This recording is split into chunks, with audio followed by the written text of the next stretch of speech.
What's going on there, folks? Good morning, good afternoon out there. It is the Earthmaster on this first day of March, Tuesday, 2022, Monday. Tuesday, that's right. I was almost going to go backwards to Monday. Tuesday, about 10:58 a.m. California time. Latest quake out there shows a 3.8 in the South America region there, showing up on the EMSC model. Also, just by the way, we do have the EMSC data and the USGS mixed in here on the earthquake 3D globe. Looking at the latest info here on the map from the USGS shows quite the activity ramping up today in the earthquake department. Pretty much globally, if you look at the map here, we're looking at a major push along the Pacific Plate in areas to the west around the Philippine Plate and up around the Java Trench. Pretty active today. We're going to start over here on the North American Plate with the West Coast lighting up pretty significantly all up and down the state of California from about Eureka southward. They are seeing a pretty good amount of earthquake activity just on the west side of the plate boundary here, the San Andreas Fault. You can see that here on the map. San Andreas Fault is right here in the red, dark red line. A lot of activity striking within that region, and just to the west here, you can see in San Francisco some activity just outside of the city, kicking up here. I don't like how the USGS fault lines disappear, but there's some earthquake activity just off the San Andreas Fault at 1.2 or 1.7, and some movement here just in the South San Francisco area with a 1.6 at 9.9 kilometers. So we're seeing quite a bit of movement kick up here all up and down the Bay Area today, mostly confined, like I mentioned, to right around the plate boundary itself of the North American Pacific Plate, better known, of course, as the San Andreas Fault. Down here towards the Santa Cruz area, along this area as well, seen some deeper movement at 2.7 at 14 kilometers. Someone asked kind of what the importance of the deep earthquake activity is. Well, it's kind of lets me know that there's some things moving down there way below the surface. And our typical range here is roughly up between 6 and 7 kilometers, about 5 and 7 kilometers here for earthquake activity. Of course, the crust goes down further than that, but when we start seeing some deeper movement, that's when we need to start looking forward to potentially some activity at the surface, or at least closer to the surface, following that deep movement. And we've been seeing a lot of it up and down the state, deep movement down south, and now activity up here to the north, south of the Bay Area. Seeing that deeper activity, so just gotta watch it, see if this comes into play as far as further activity goes. So Soledad northward there, activity definitely ramping up along the San Andreas Fault, and moving. Let's go ahead and check this earthquake here inland. Haven't seen a whole lot of activity along the Hayward or the Calaveras Fault Zone. This little fault system here, the Greenville Fault Zone, sits over here to the east of this little 2.3 near Black Hawk, California. And this one's kind of deep too, 15.9 kilometers inland. Kind of a deeper earthquake for this region. Further into the south part of the state, kind of missing some activity here throughout this stretch. The creeping section of the San Andreas Fault, that not showing a whole lot of movement today, nor for the most part the entire length of the San Andreas Fault southward. Looks like a little bit of activity right smack dab around the Desert Hot Springs, directly on the San Andreas Fault. But most of the activity, we're getting a pretty good push of movement here just to the west here on the Pacific side of the plate boundary.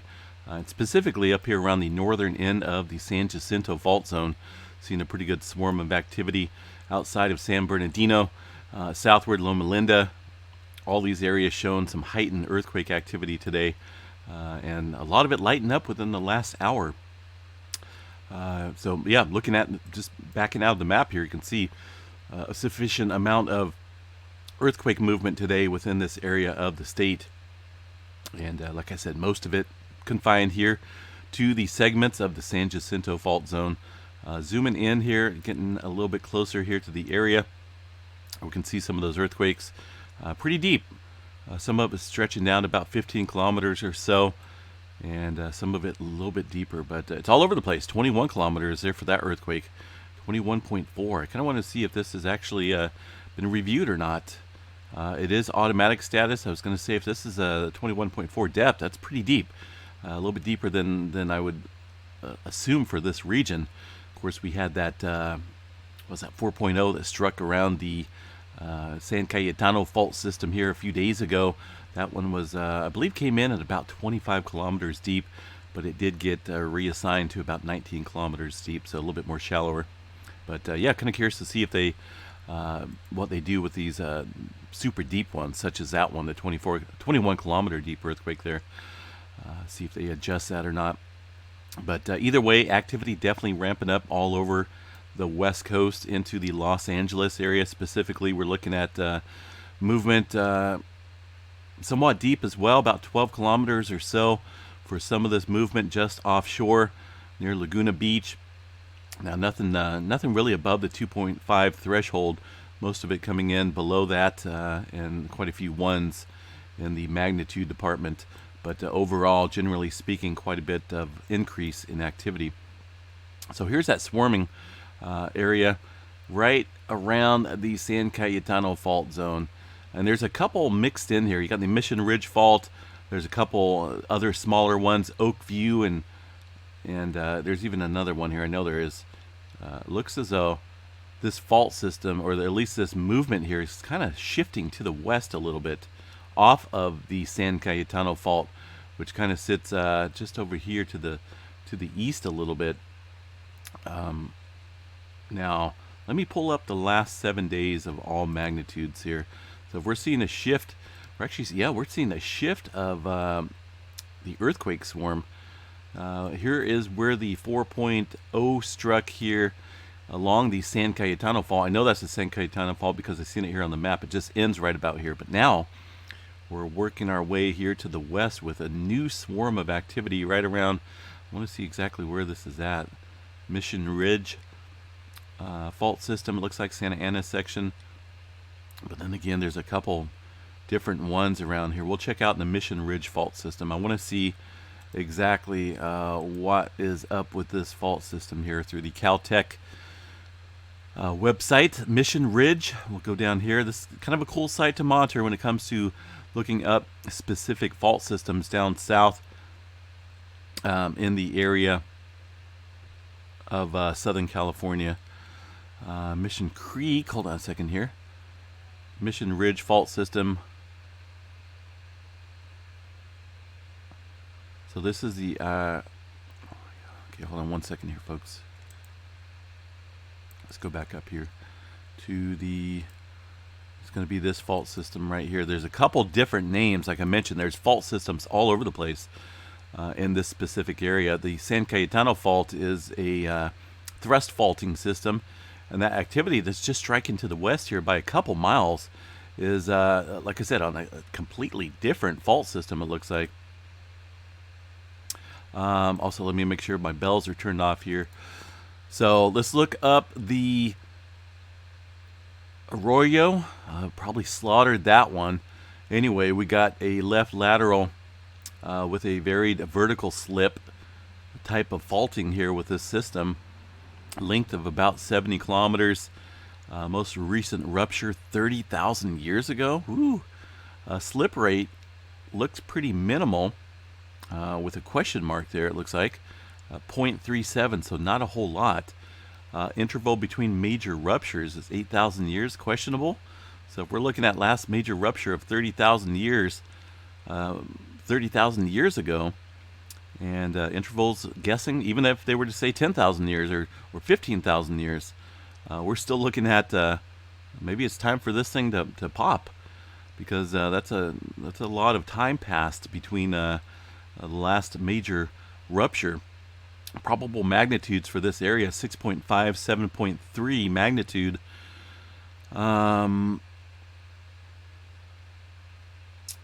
Let's see. The youngest dated surface rupture is roughly 30,000 years old. Prior to that, the fault ruptured about 38,000 years before the present. Between these two rupture time periods, there's about 3 meters of offset.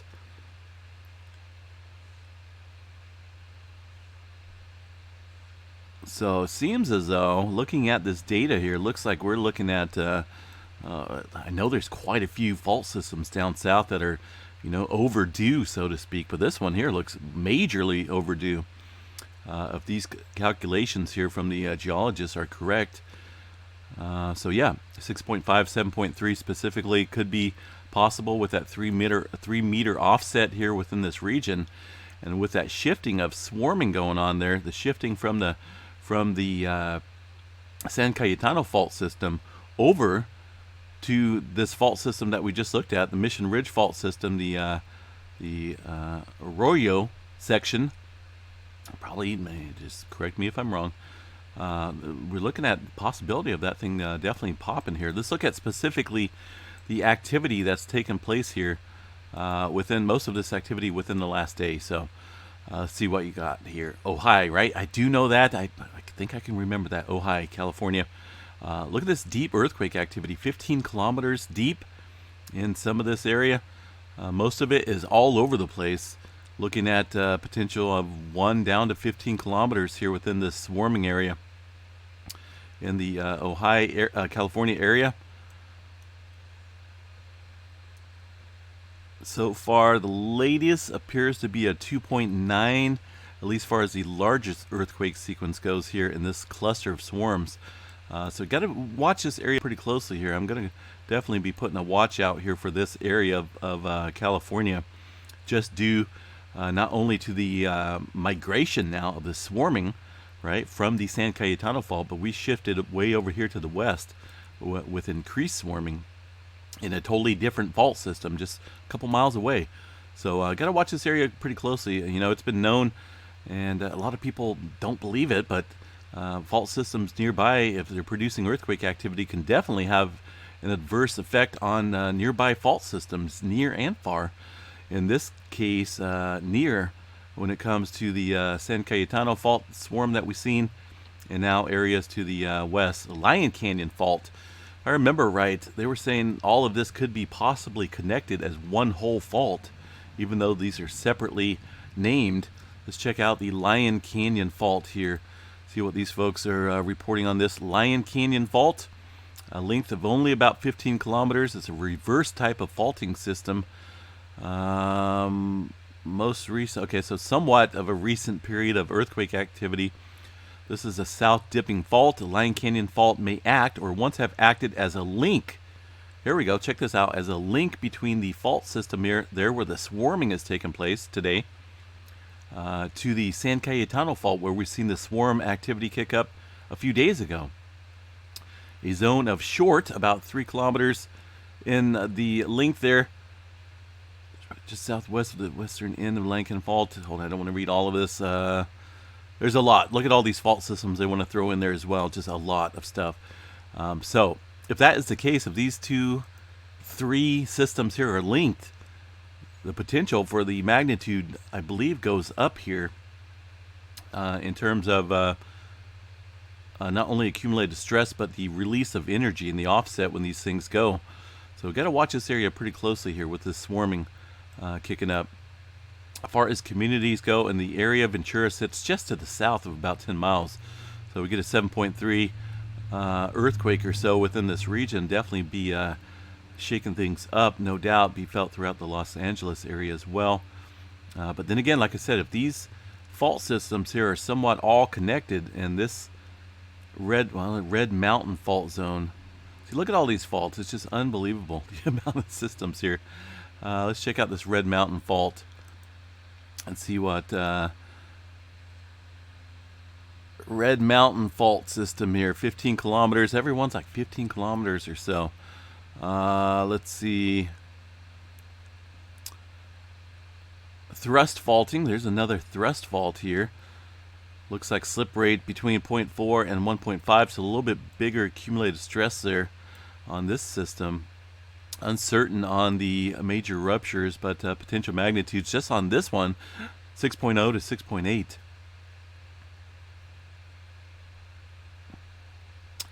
So, yeah, I've always said Southern California is a spider web of complex fault systems, known and unknown. So, you know, it's just swarming activity.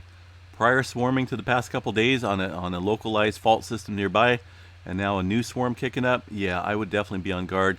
Going to watch this area pretty closely today, folks, and watch put out a earthquake watch specifically for this zone. Not only this area, but if you look at the entire length here of the west coast of California, like I mentioned, this thing is lighting up pretty crazily with the amount of earthquakes over the last 24 hours. So be on guard with that watch coming out right now for this area. As far as any specific activity goes within the last hour, I don't see any red circles lighting up this region. Looks like the last one was at 12:32 UTC time, and that was 12:32. So it's been a few hours since we've seen any further earthquake activity. Most of this movement was taking place late last night, early this morning, but still quite a few red circles all over the west coast that we need to keep an eye on here for sure. Moving away from this area, I know it's pretty important there, but we got to watch the swarmings pretty closely. It's two separate swarmings in a nearby location is not something to ignore. Off the Elsinore Fault system down south here, sub movement up and down this area as well. The extensions of it as well. This fault system, the Elsinore Fault system, very capable of producing pretty sizable quakes out there. Go over here and check this out while we're looking at it. This one's pretty lengthy, about 180 kilometers or so. And looks like the last major rupture was May 15th, 1910, magnitude 6. So no surface rupture was found with that. The interval or the slip rate's about 4 mm per year. That is pretty high. So buildup is pretty quick. The interval between major ruptures roughly 250 years or so, but that could be sooner with that type of buildup. Probable magnitudes, even though that was a 6 back in 1910, no full rupture. I don't think the full rupture occurred. It just says major rupture, but as far as full ruptures go, looking at 6.5 to 7.5 magnitude earthquake on the Elsinore Fault system. Most recent surface rupture was 18th century, ? So even this fault system here could be capable of producing a full rupture at any given time. You just, like I say, Southern California is a ticking time bomb, that is for sure. Let's back away from there. Try to get away from the doom and gloom, right? But try to spit out facts here on this channel, and just look at these fault systems down here and what they're capable of and what they're kind of doing right now with the swarming. One little earthquake out here in the White Wolf Fault Zone, just southeast of Bakersfield, a 2.3. Ridgecrest area, still kind of spotty for earthquake activity as far as filling in that the aftershock sequences there from the a couple years ago, the larger quakes there on July 4th, July 5th. San Andreas Fault over here, Salton Sea has been awfully quiet. I'm not for sure if this area is completely fused together forever or not, but it's been awfully quiet for all too long here. Gonna have to check out the GPS systems here. See, maybe we'll do that tonight. As far as the movement, the ongoing or lack of movement there around the Salton Sea area. Up north, Nevada did have a 3.5 come in as a regional view of pressure. Does show that North American Pacific Plate pressure today, all up and down the Intermountain West as well. But 3.5 did kick in the Mina, Nevada area earlier, about an hour or so ago. 9.4 kilometers, kind of about the, we've been having a little swarming there. It has been kind of quiet as well. Prior to today, I should say, it's been pretty quiet. But like I said, regional pressure increasing definitely within the last 24 hours. Long Valley supervolcano just outside of that as well. Some movement kicking up here. And nothing spectacular. Just looks like everything's under the 2.5 threshold. Into the Pacific Northwest, or at least Northern California. Got to cover that real quick here. Southern end of the Cascadia, getting in on some subduction zone quakes here. 19 to 23 kilometers below surface. Down dip here underneath the North American Plate. The Cascadia subduction zone, of course. No tremor activity was reported last night. Looks like at least the most recent tremor was a few days ago, and that wasn't even anything to write home about in my book. There is the Intermountain West regional earthquake activity stretching up into Utah, right around the Cedar, Utah. Of course, this area has been swarming for quite some time. Look at the last 30 days of movement here, And it's definitely been ramping up in the Cedar, Utah area. About 181 earthquakes. Even prior to this, we've seen a pretty good swarm of movement. So numbers are stacking up in that area of the state. Most of it has been below 2.5 and above, but definitely been kicking up there in Utah. I'm not 100% certain exactly what's going on there with this region. There is, of course, mountain ranges and fault systems all up and down here. You can kind of see a surge of movement in this general direction towards the Cedar, Utah area. Yellowstone National Park, that's another one. USGS is finally reporting these earthquake activity up here at Yellowstone National Park. Let's go ahead and go over and check out the latest map here of the Yellowstone overview. Shows that activity right over Yellowstone Lake here, and it's kind of kicking up in a kind of a big way.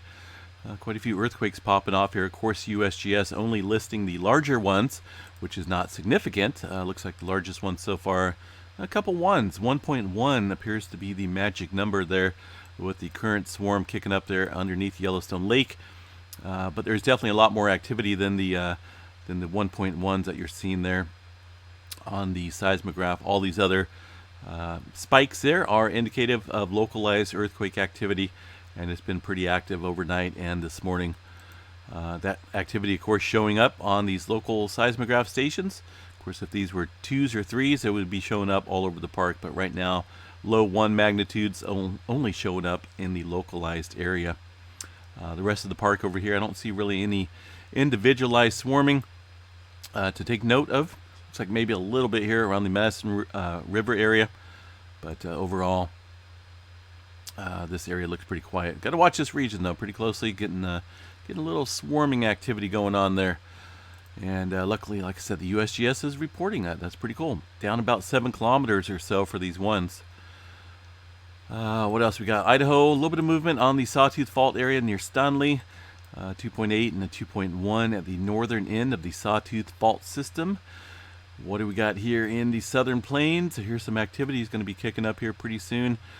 March could be potentially active in severe weather season here. It's looking like it's coming up here in March pretty soon. Pretty crazy weather.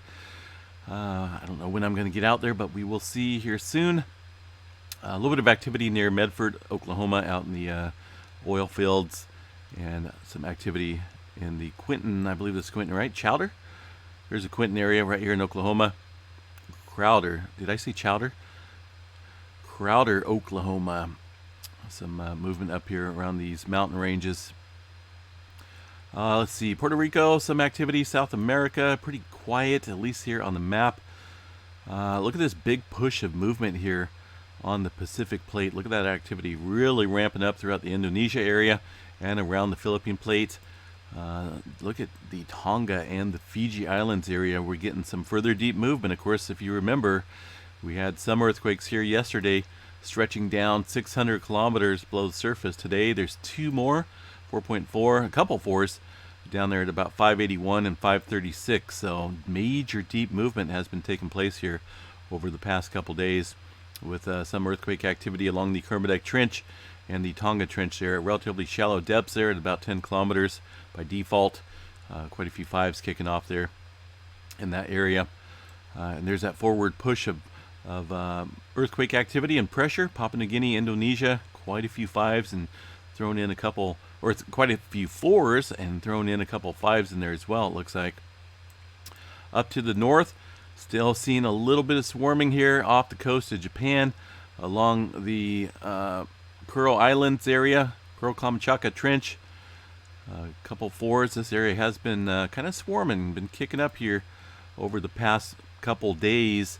Looking at least specifically in this area of the trench, 10 earthquakes of magnitude 4.5 and above. Largest one looks to be a 5.3 so far, so got to watch it. Got a whole lot of plate shuffling going on right now, and it's starting to look a little bit like what it was here a few days ago when we had some major ramping up of earthquake activity along the Pacific plate here. But now we got the North American plate included. Let's see, Alaska, a little bit of activity throughout the Aleutian Trench, nothing specific here. One little earthquake within the last hour. 2.0 there at 174 kilometers deep into the subduction zone of the Pacific and the North American plate. Hawaii is lighting up as well. Look at all that earthquake activity stretching along the southeastern edge. 2.2, a couple twos there within the last hour, and Mauna Loa showing some activity over the last 24 hours. Relatively shallow earthquake movement. Negatives, right? So it's pretty surface quaking going on there. A couple very shallow twos around the Mauna Loa area. All right, folks, I'm going to jump off here. How many minutes did we make this? 25 minutes. Okay, we definitely want to try and keep this under 30 minutes or so. Don't like to extend too far, but there was definitely a lot of earthquake activity to chat about here in the region of California. Just lighting up like crazy, so we need to be on guard out here and watch that swarming. Right? It may not look like a whole bunch, but the migration of swarming from last week kind of looks like it may have been activated this little fault system here, which, like I said, is capable of producing upwards of a 7.3 magnitude quake around the Oakview area with this fault system. And of course, possibly higher if these things are indeed keyed in, like I'm kind of thinking that they are. And it looks like there has been a little bit of research on that as well. Or at least they maybe thought that they were connected all at one point, but who knows? They still may be. All right, folks, I'm going to jump off here. Have a good day. Stay safe out there, West Coast. And we will chat at you guys a little bit later on this evening. Peace out.